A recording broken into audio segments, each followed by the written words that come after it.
everybody, welcome to the notebook cover making video. I'm not on camera today because I'm just not feeling camera ready, but I can still share all of the tips and tricks with you. So there are two types of notebooks that you can make, large and small. Let me show you a little bit. This was from a Vintage Linen. I think it was a hand towel or a kitchen towel. And this gives you an idea of what they look like inside. Here's a Christmas one. And what I found is that there was a whole lot of white space up here and it just screamed for some rickrack. This has a feed sack on the inside, and you can see the inside. I'll pull this out here for you. This is just a plain fabric. And then there's small versions. And this one I embellished with some buttons and some beads. Also with this is a reproduction fabric. And this little one, this is a feed sack. I love this one. I just love the greens. I also always put in a vintage button, and there's a little tie, a little piece of elastic. These are, let's see, whoopsie, 4 by 6, and the larger ones I think are 6 by 9, almost 6 by 9. So these would be great to put in your handbag for keeping notes, if anybody still writes notes with a piece of paper and pen. Some of these I think would be great journals. Just lots of fun uses for them. Besides, they're just cute. So I'm going to show you all the things you need to get started, and we will show you how you make these. Let's make a notebook cover. Here are all the things you're going to need. You're going to need your Vintage Linen. This will be the front or the outside of the notebook cover. You're going to need some fabric for the pockets that go on the inside. You're going to need some notebooks. I have 2 kinds, and I'll post a link to these when I publish the video. I just got them from Amazon. You can also make small ones, and so this is the notebook I used for the smaller ones. You are going to need some interfacing, and I've used both, and I think you get great results both ways. This is non-woven fusible featherweight 911FF, and this is a woven version SF101. Like I said, I like both of them. All right, you're also going to need some sort of plain fabric for the inside of your notebook. You can certainly use a print, but not much of it shows, and so I often just use a solid that blends well with the other fabrics I've chosen. I like to put a little message inside, and I attach it to the little pocket on the inside. And so I always have some of these sitting around. Let the beauty of what you love be what you do. I love that one. So I'll have those to choose from when we get finished. And then you need your pattern. Let me tell you about this pattern. It is called the Swatch Book. I either bought or got this pattern free many years ago. I cannot find it online anymore. So because of that, I feel okay with sharing the measurements with you, and I will share the instructions. So I don't think we're violating any copyright laws. All right, so what I have done with my pattern is I've kind of made some templates, and I have asked my 3D printing son if he would make me some like acrylic templates so that I can cut around them. So you have 2 pieces. That's the small one. For the large one, you've got pockets, and you cut 2 of your focus fabric and 2 of your fusible, and I will put some of these pictures up for you. And then here's the measurements. And the body, it's 9.5 by 12, and you put it on the fold. The instructions say use a sew-in interfacing. I don't do that.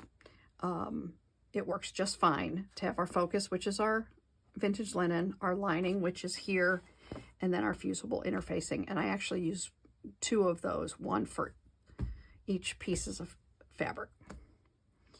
All right, now the other thing I've done, because I'm not using solid or just all over print fabrics for the outside, you kind of have to fussy cut them. And so I have created some little templates. If I was doing a small notebook, this is what I created. And you can see, you know, what part you'd like to be a part of the notebook. And this one would probably work fine, so maybe we will do small. We'll see. If you're doing a larger notebook, this is what you've got. Now, here comes your challenge. Large is good. I think that uses most of this. This is where it will fold. You're not going to have enough of this fabric to cover the back. So we will put a seam here, likely add a piece of this fabric to make it large enough to work for this notebook. But that gives you an idea of how I plan it out. So I'm going to do some cutting, getting it ready, and then we'll talk about how we put it together. All right, let's talk about cutting your vintage linen or your focus fabric. A couple things to keep in mind. We're going to use a 1/4 inch seam allowance to make the book where we sew the front and the back together, or the inside and the outside together. And we're going to top stitch around the edge. So keep that in mind when you're selecting your focus. So having this little template is really helpful. So we can cut off a little bit of the flowers. We're still going to be able to show just about all of this, even once we get our 1/4 inch seam allowance. Okay. So then I usually just put my ruler right next to it and cut.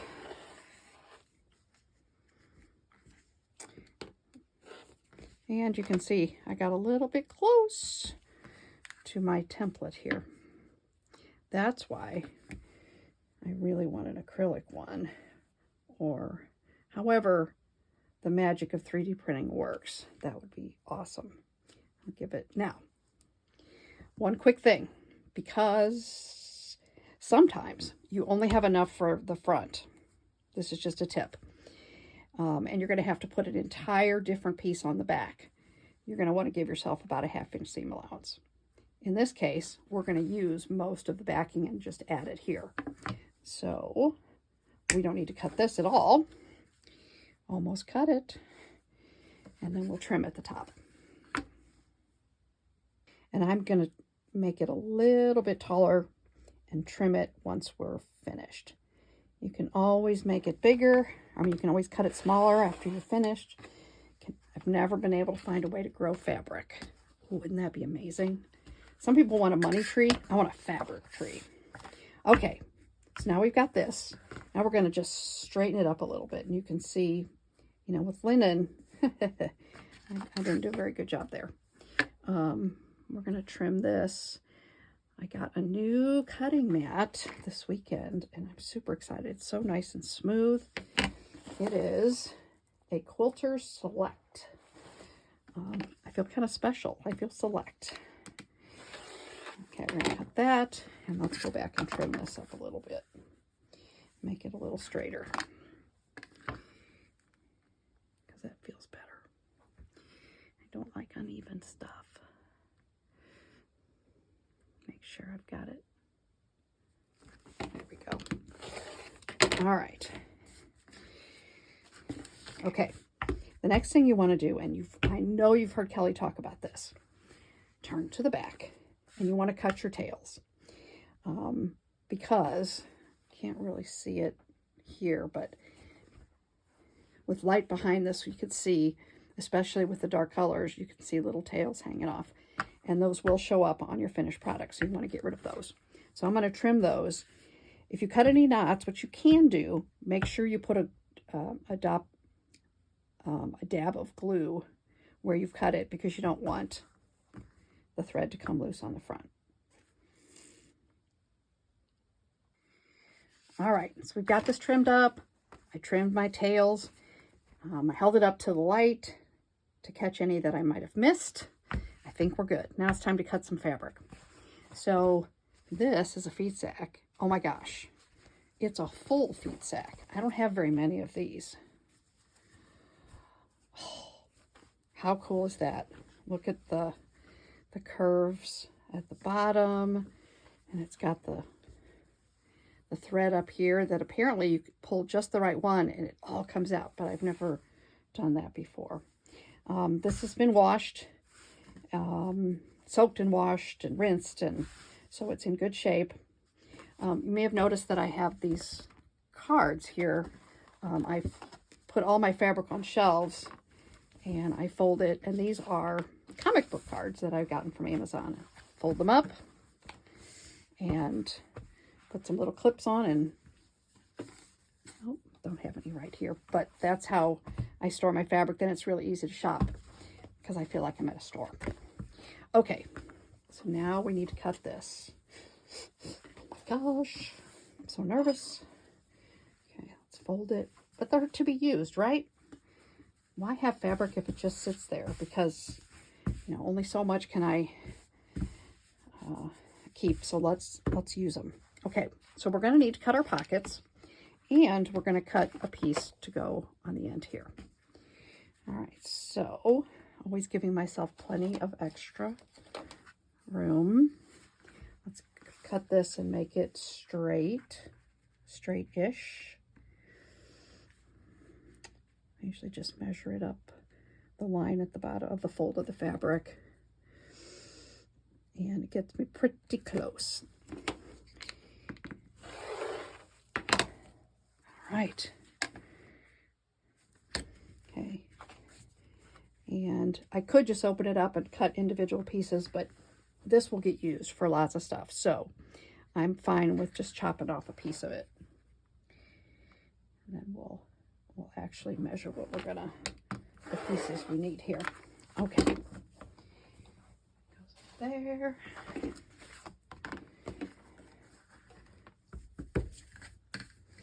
can see that this is a bit crooked, so we're gonna trim that. And then we'll cut what we need. Okay. 2 pockets. I'm going to turn it this way. It doesn't, this is kind of shiny and it slips a bit. But the other side, what I did is I cut it out of non-fusible interfacing. I cut a piece and then just glued it here. So when you put it down, it kind of sticks, which is very helpful. Okay, make sure I don't cut my template. And if you cut these a smidge too large, no problem. Okay, trim this. And then we'll cut a piece for the back. And I'll show you how we planned how much we need. And then I'll do some more cutting off camera and come back and show you what we've got. Because watching me cut is not all that exciting. All right. So we know that, pockets, that the large body is 12 inches across. So if we put this here, so we know the front's taken care of, and we've got about 4 inches here, so we need another 2 inches because we'll need 6. I don't know if you all have heard of the rule of thirds. And the rule of thirds is if you have a picture and you're taking of a landscape and you've got land and sky, you really don't want your land and sky to be the picture to be cut in half, with half of the land and half of the sky. You want a third sky, 2/3 land, or 2/3 sky and a third land. Some reason that just is more pleasant for the eye. So I'm thinking that if we're going to have 6, we probably need 2 inches finished, 2 inches and 4 inches. 2 inches of our good fabric, and 4, let's see how that would look, like that. And so we've kind of got the rule of thirds. Now, if I only cut 2 inches and I do put the seam allowance, it's going to mess it up a little bit. So let's So I'm going to play with this to kind of get as close to the rule of 2/3 as I can. So I'll play with this and come back and show you how we attach this, and talk about sometimes putting some lace here because it's a nice finish. So be back in a minute. Okay, so I've got this cut. I decided that I really wanted more of the print fabric than the plain off-white linen, so I trimmed a little bit off. And so what I've done is, this is 4.5, this is 2.5, the extra. I'll use a 1/2 inch seam and we'll end up with the 6 inches that we need. Before I do that, I'm going to sew this in a minute. The other option that we have, which I love to add some lace, is, so imagine this is folded over like this. We've got this here. And a lot of times I will add a bit of lace right where that seam is. Oh, that looks pretty. And then if we decide to add some beads, or we'll just tack it down, that just adds a nice touch and makes it look a little bit more finished. So we will do that. All right. So I'm going to sew this in a minute and show you that. You may be wondering, well, what are we going to do with all this stuff? Well, crafters, quilters, sewers never want to waste anything. These are perfect for stamping, to make those little labels, the little sayings. Or one of the other things I love to make, and I learned this from Kelly, is needle books. And so this one I love. Make beautiful things every day. Yes, absolutely. This has a vintage or orphaned quilt block on the inside, but always put a little pocket. Like I said, Kelly Klein taught me this. And so these little linen pieces are perfect for that. We could cut it off. This could be the top, and it would be awesome. And I'll be making some more of these in a week or two, so we can see some other samples. But I just keep a small tote, very small, with extra linen pieces, because you just never know when you might need it. All right, I'm going to sew this together, come back and show you what that looks like. Okay, I've got it attached.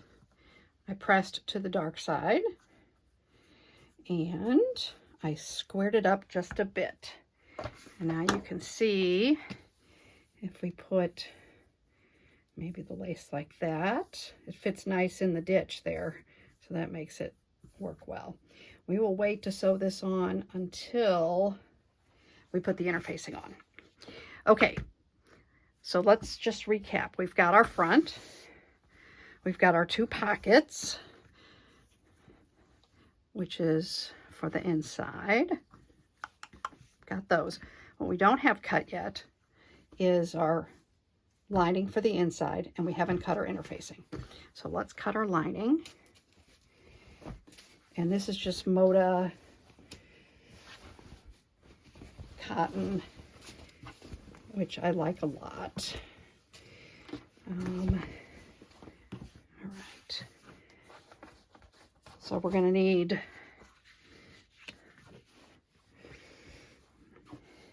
this, one piece of this. And what I'm going to do is I'm going to measure it out, and I'm going to cut it with 2 layers because I'm going to make more of these.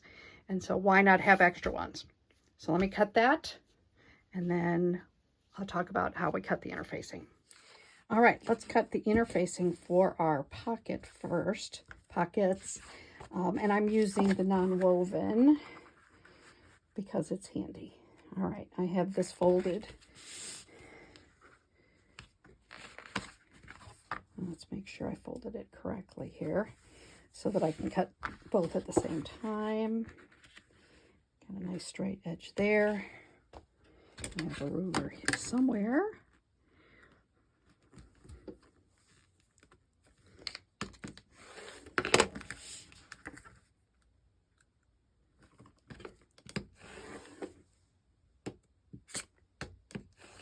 You can always tell when you're getting close to cutting the cardboard. It gets a little tough to cut. I probably should make some new ones because I'm sure I've trimmed these down a little bit by accident.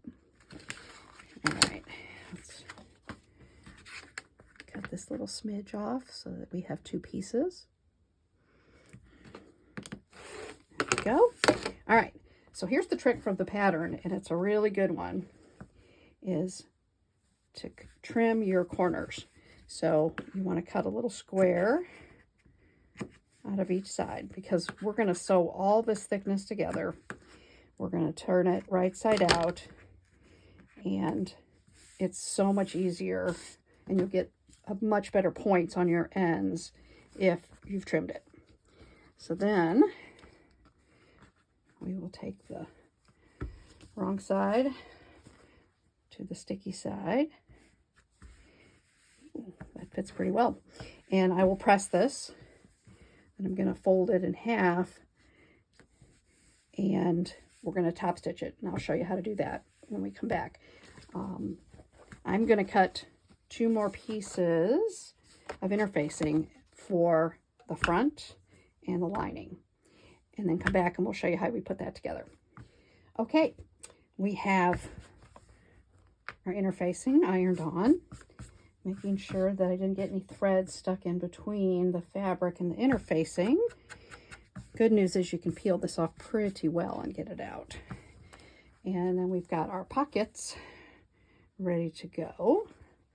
And I folded them, trimmed them up a little bit. So we're going to do 2 things on the sewing machine. We're going to top stitch this, and we're going to add our lace. So I had some lace, but I'm changing my mind. So the first step to recovery is to admit you have a problem. I have a lot of lace in here. It probably could be worse, but I only keep what will fit in this box, and if I get too much, I get rid of it. So here, we're going to use this one. Put this over here. Measure this. We're going to get this sewed on. I like this a little better than the first one because it's flat.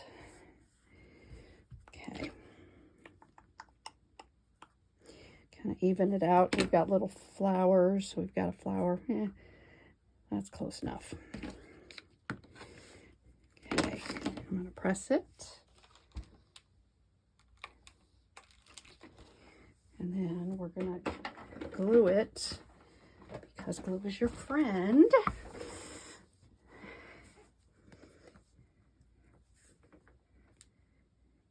And Kelly's got some great little bottles that she uses, that it just puts just a little bit of drop of glue. And I do have some of those, but I haven't refilled them lately. So we're going with this, and let's see. We can get some to come out. There we go. You would not believe the mess of stuff that is all around me. I work on something for this video and I just throw it off to the side. And I guess that's probably all of us craft that way. We get everything out that we need, and then throw it to the side, and then when we're all finished, we do a big cleanup. I've never been one to clean as I go. I cook that way too. Every pot that I need, every spoon, it's all over the kitchen. And then at the end, I clean it up mostly, because even though my husband says, I'll clean it up, I can't leave that big a mess. All right, let's get this attached.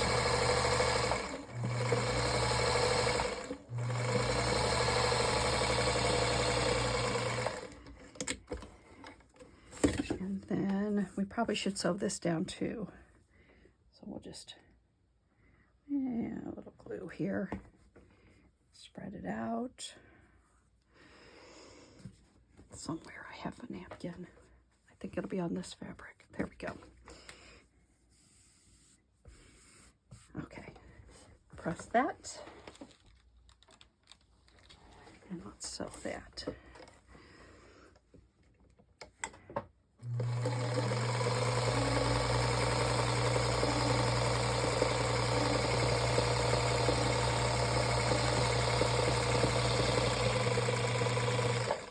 All right. Oh, that looks so cute. So this will be the back, and that will be the front. Wouldn't this be a great journal to have at your house and have all your guests sign when they come? Oh my gosh, I think that's what it's going to be. All right, so let's set that aside. And we'll go to our pockets. And looking for my seam guide. And I don't know about you, I get this glue all over my fingers. So we'll just do a little quick cleanup here. I use this to dampen fabric when I sew, but it also works for a quick cleanup of glue on your fingers. And I do have a trash can over here. I'm not just throwing it on the floor. Okay, we are going to do a 1/4 inch seam allowance or top stitch. And I think I've showed this before. This is the Seam Guide Ruler by Madame Sew. Love, love, love it. It has done so much for the neatness of my top stitching. My seams are much better. On my Bernina, I've got one of those 1/4 inch seam feet, but we don't have that for featherweights that I know of. Maybe there is one.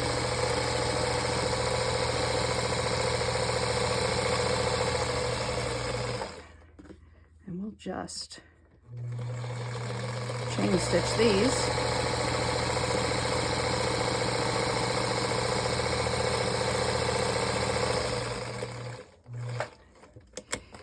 I know I did say that I was not throwing things on the floor, that I was throwing them to a trash can, but I lied.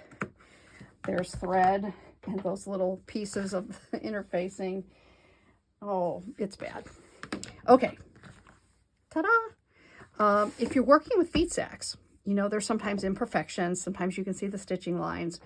And so I usually check both sides of these to make sure that there's not a stain or something, or little holes that I can hide by putting that on the underside.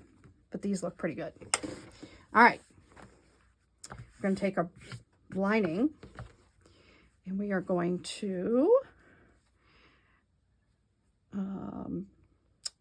baste our pockets on. And so there's a couple of tricks. Because there's so many pieces involved in this, and I often find that I've either mismeasured, miscut, and something just doesn't look quite right. So I'm going to show you a little sort of a check I do before I sew these. Okay, so you're going to sew them with you've got your top stitching here, and your top stitching is on the inside. And this is where we're going to tuck our book in. So I'm lining up the outside. It's going to be a little bigger on the top and bottom just because of the way I cut it, and I'm going to trim that before we put it together. Yeah, I've made some mistakes with this before, and the seam ripper becomes my good friend. Okay, so here's what we're going to check. Get my ruler. The biggest thing, no one will notice if your pockets are slightly different sizes. But what you will notice is if the space between the pockets at the bottom and the top are different. And so this is because you've got dark and light, it's just going to show. So I always measure, and it looks like it's 4 3/4. 4 3/4. This one's just a hair off, so I'm going to just scooch it over just a tiny bit.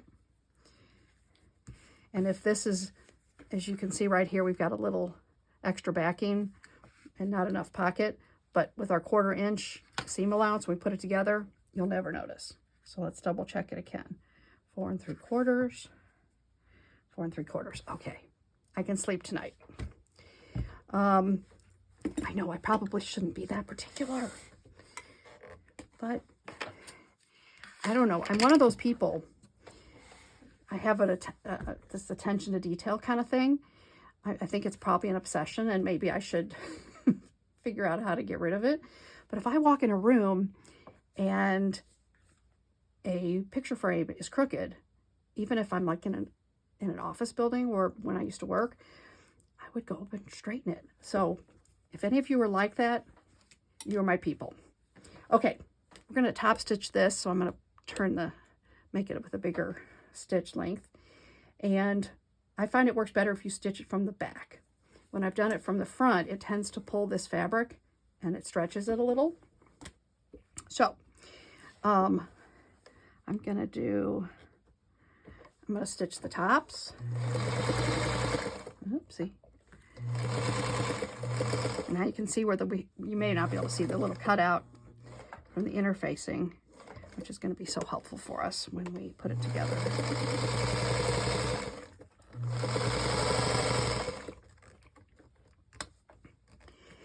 Come on, pin.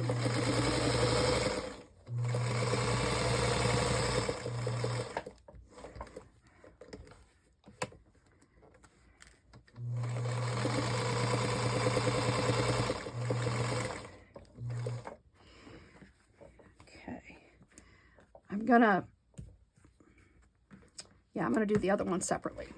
I'm not gonna do it all in one stitch. Okay, there we go. I'm gonna press that over to the side here just to make sure it looks good. All right, I'm going to trim this and I'll do the other side.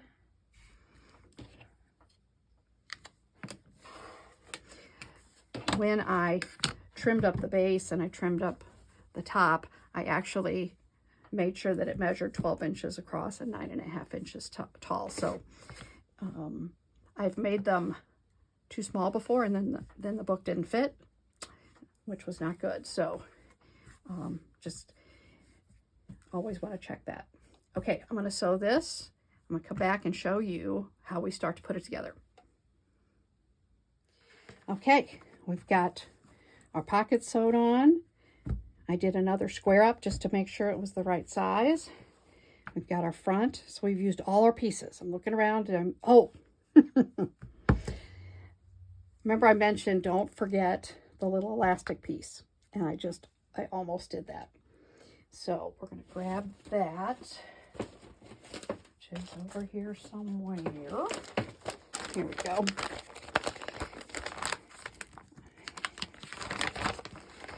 I get a piece of elastic, 15 cents for 6 yards. I don't know how long I've had this, but it still is stretchy, so I keep using it. All right, so we're going to need a piece. I'm going to measure this, and I'm going to, let's see how long this is. About 2.5 inches. Okay, and I always have to kind of play with this to make sure I'm putting it in the right spot. So let's pretend we've put this together. There we go.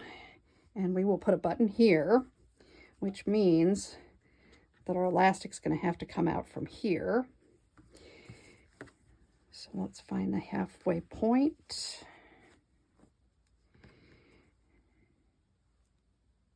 We're going to put that right about there.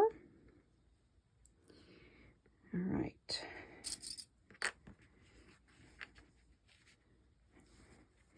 We're going to stitch this on here now because I've done it when I've sewed the whole thing together and it slips out of place, and we really want it to be sturdy here.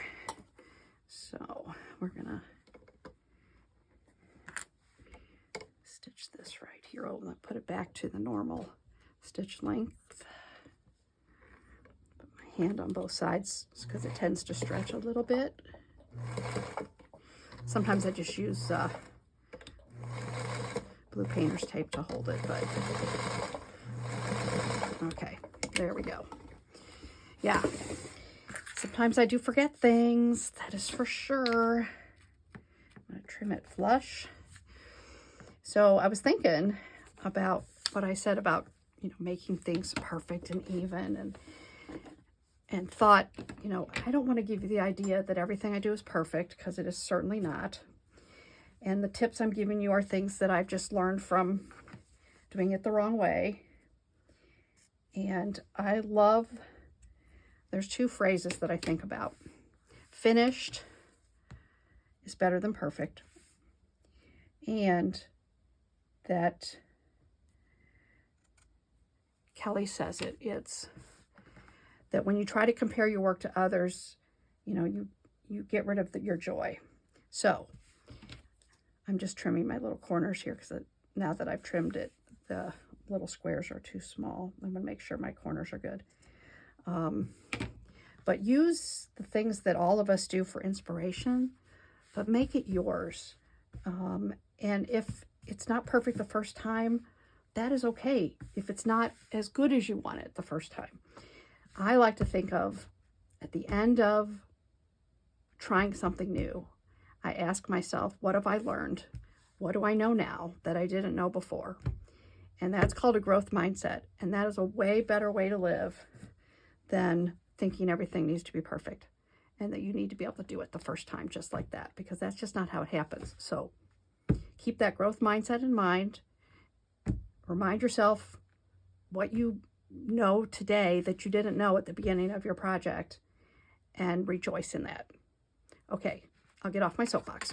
All right, we're going to sew around here. We're going to leave a space open. I'm going to leave in between the pockets is a really good place, because trying to turn the pockets and to close this little seam here is a little harder when it's the pockets, and this is just about the space you need to turn it. I usually, sometimes I clip it, sometimes I use pins. I just happen to have these. And what I'm going to do, I'll finish pinning it and I'll sew it. I'm going to do a 1/4 inch seam allowance. I'm going to start here. I'm going to back stitch because that makes it easier. As soon as I forget to do that, I'm turning it and the stitches are coming out. So back stitch, pivot at the corners, go all the way around, come to here, back stitch again, and then I'll come back and show you what's next. Okay, I'm finishing this up. Sometimes I use my little pointer guy just to feed it evenly through. Okay.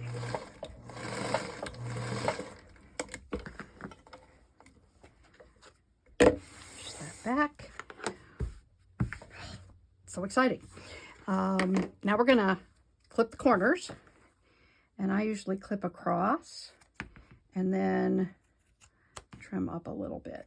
Be careful not to get too close, especially if you're using feed sacks and or a looser weave linen. You can poke through pretty easily. So I try to be a little careful there. Don't always succeed, but we'll see about today. If so, you will find out. All right. I have one of those little purple thingies, and I also have this little pointer thing. So both of them will work well for you. So you want to look inside and make sure that you're in between the two pieces of fabric and not pulling apart from your interfacing. And turn it right side out. And your pockets are going to go towards the, if you can see this, towards the plain fabric. They tend to want to go the other way, but we'll turn them around. This is the part I hate because it just wrinkles up my stuff so bad, but that's what pressing is for. That and a squirt of water, maybe a little starch, and it will look good as new. All right, come on. Okay, it's coming. All right, so as I'm turning, the other little trick, which you all probably know, is I will stick my hand inside, 2 fingers, and my thumb on the outside. And I reach my thumb down in here looking for the point, for the corner. And then I grasp it with this finger and use my pointer finger to push it out. Ooh, that's a pretty good corner.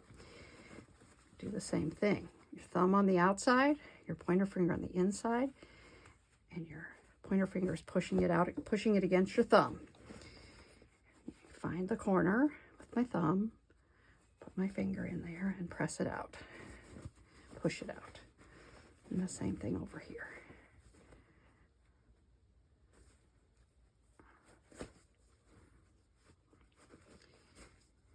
Okay. Goodness, there we go. This is so cool. Wrinkled, but beautiful. Okay, we're gonna do the finger points. We're gonna point, use the pointer thing to get it out a little bit more. Once again, making sure you're getting between the interfacing this time. Press gently, ever so gently. This is not where you need your monster strength, because that will not be good. All right, let me grab my iron and I'll show you how I do the pressing and then my hammer trick. All right, so if I were to just press this like this, sometimes it'll sway in a little bit. So I will use my little pointer and just pull it along the seam and follow with my fingers, sort of finger pressing it. And that gets you pretty nice, a pretty nice press. And do the same thing over here. Just pressing, pulling it along as I press with my fingers. And then press it. And I do the same with my ends here. That. This end.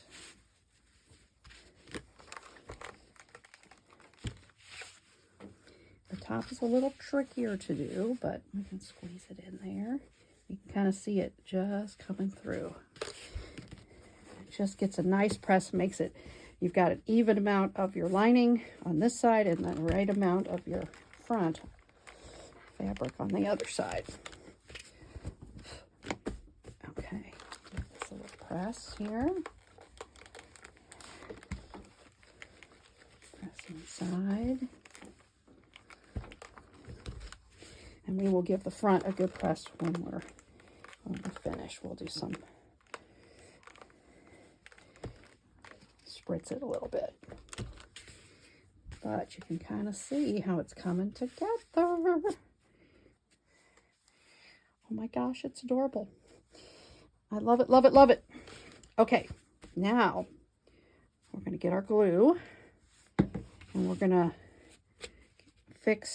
we're going to turn these edges in, and then we're going to top stitch the whole thing. Okay. I love the fusible interfacing, but it doesn't always stick permanently. So on my edges, I'm going to press it because I want it to stick to my outside when I turn this in.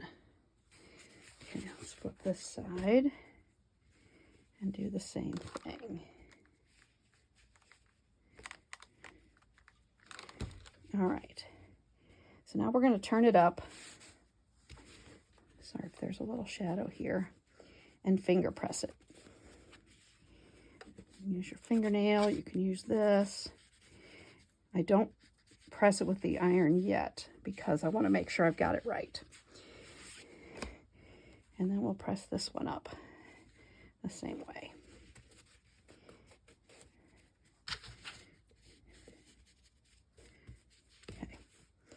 Now, I want to see that we get a nice straight line here. That looks pretty good.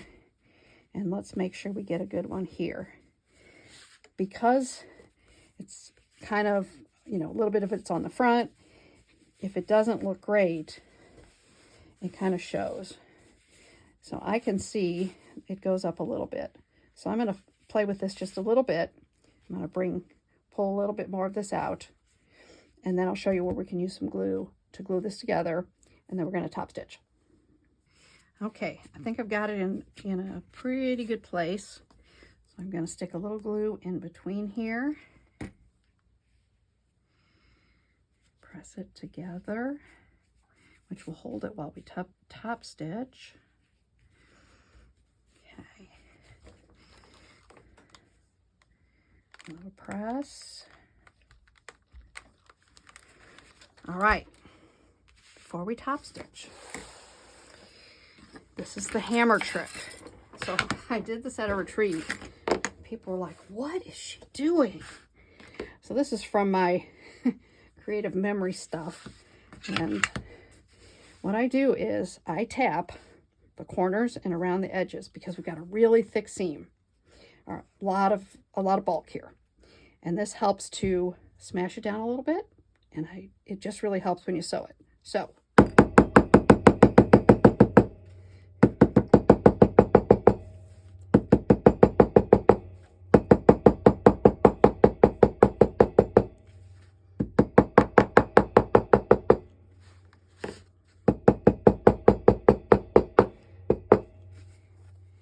finish this side.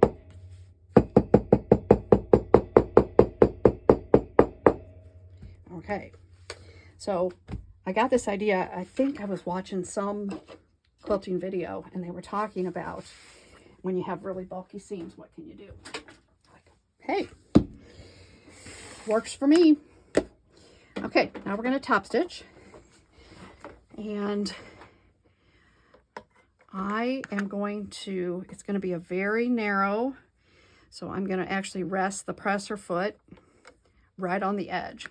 And just to assist me, once I put the presser foot down, I'll put the seam guide there and we're good to go. I start a little bit towards the back because that's where you're gonna see that I've stitched. If I back stitch a slight bit and I want that to be on the back. So we'll start there. I'm only gonna back stitch a couple stitches and then we're gonna use one of those self-threading needles to hide our tails. Now I've found as you're sewing, because we're going to sew it on the top because that's where I want the very best stitching I want it to be, is as you're stitching, sometimes your pocket will get pulled by your sewing machine. So just make sure your pocket is not doing that it's kind of flat. All right, let's see what we got here.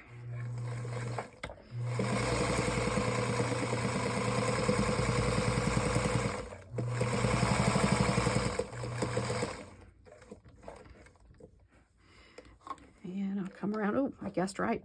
Sometimes when I pivot, I don't measure quite as well. I'm gonna have to take this off because of my little elastic hole. I'll put it back.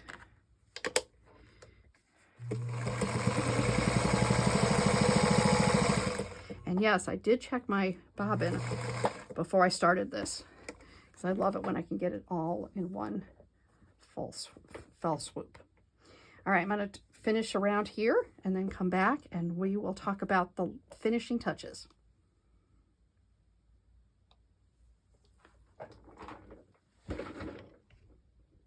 Okay, top stitching completed.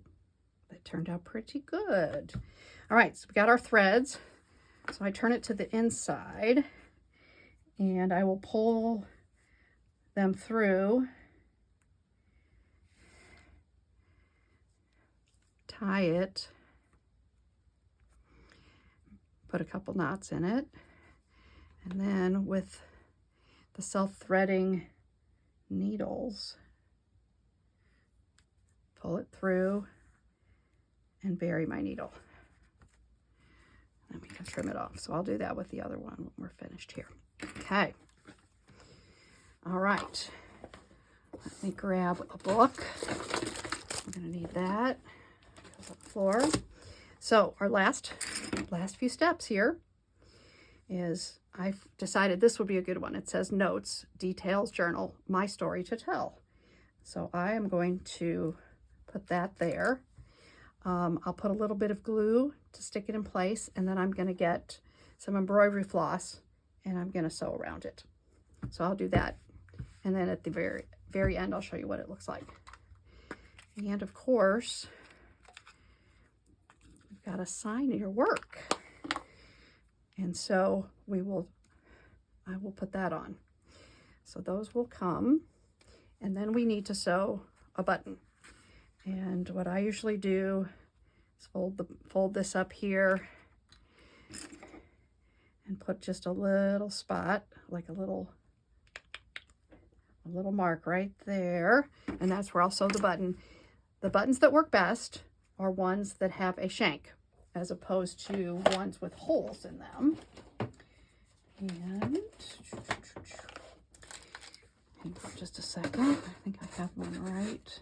Of course, I didn't get a button out. Here it is.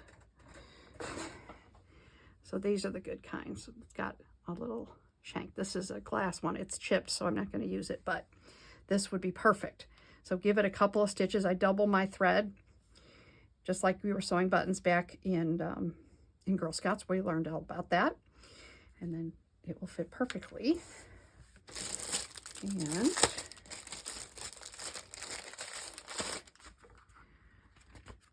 our notebook. These are a couple dollars a piece. It's not too bad. So worth it. I think about $3 or $4 a piece. And it fits so well. And there you go. Don't iron anything while you've got this in there. I've learned that. Take it out if you're going to press it. And you'll probably want to take this out if you're going to sew your button on. Because I stick my thread underneath the pocket to get it started and finish it. But there you have it. An amazing journal cover that would be lovely for you to keep for yourself or give to a friend. I'll finish this all up and show you one last picture. And thanks for joining me on the journey. All right, she's finished. Got the front with the pearl button. We got the back with the feed sack and the lace. And inside, we've got our feed sack and our little message. And I've signed it, and she is ready to go. Thanks for following along, and I look forward to doing some more videos.